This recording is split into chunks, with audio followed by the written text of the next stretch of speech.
Today I'm at one of them little quiet little cemeteries that's out in the middle of the country, and I tell you something about these cemeteries when you pull into them. Like today there's a little breeze coming through here, and you can just hear the little shh. You look around and you just think all the different memories, different things each person did when they were alive, and it kind of makes you think ourselves, we should be out there loving our family. Someday we're all going to be a memory. We want to be that memory that sticks out in people's heads, that when they come out of the cemetery they'll think about us. I always kind of enjoy these older quiet cemeteries because there's a lot of giant big stones.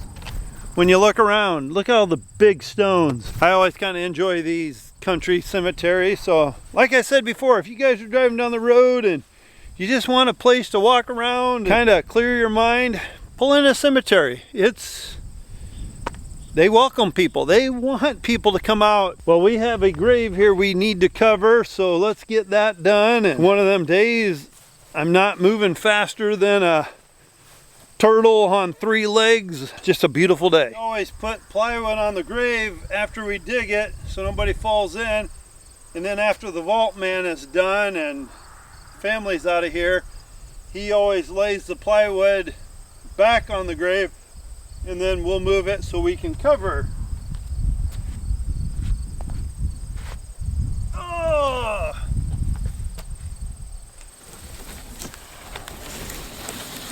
That little bobcat mini hoe that we used to open this grave, this is the second grave I've dug with that machine, but the first one Cooper covered the grave, so I didn't get to see. I just want to make sure we got plenty of room, which we do. We want to try to get the grave nice and square, so when the vault man comes out here to set the vault in, everything is laid up nice for him. Well, we'll bring us some dirt around, and I'm going to show you what we're trying to do lately with trying to make things back to natural state a little quicker.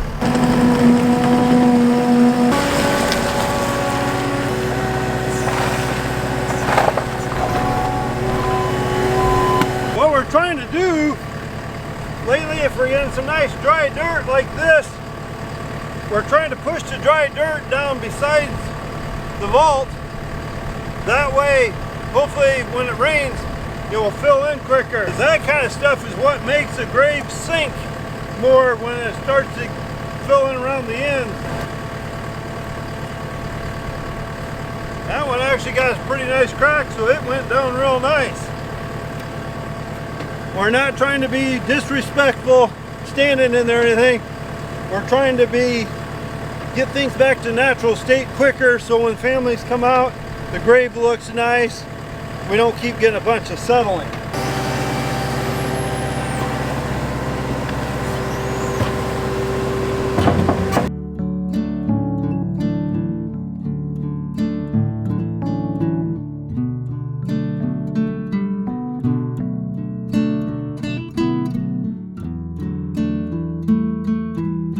It always amazes me how one grave 5 years from now will look perfect.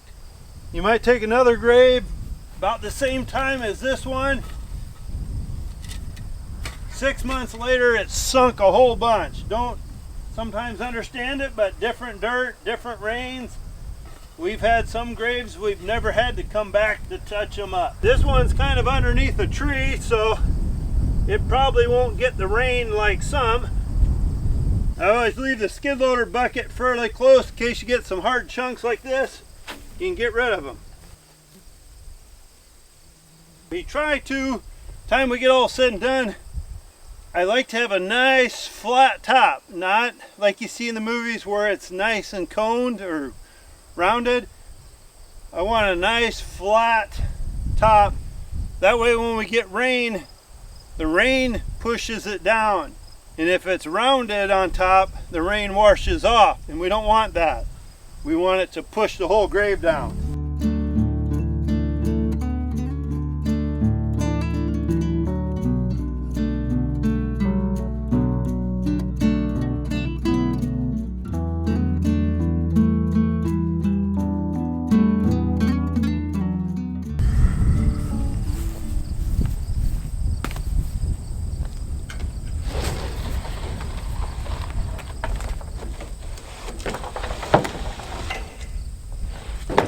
It's always nice when it's dry and nice like today.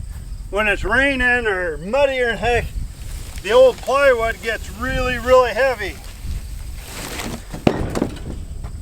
or slippery.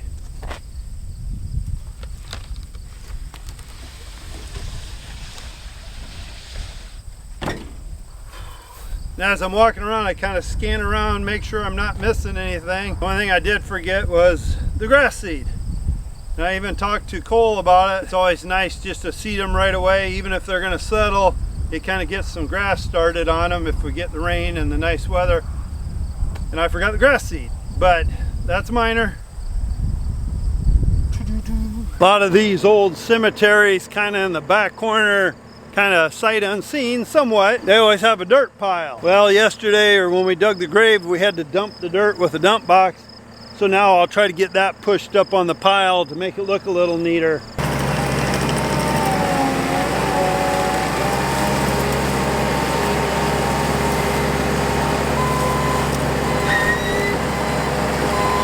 I don't know about you guys, but lately I've been getting them telemarketers. I don't answer them. If I don't recognize the number or it don't show up my caller ID, I do not answer them. Just got a call from somebody a little bit ago. They were chewing me out. Well, they actually left a voicemail, but I see 6 times they have left them.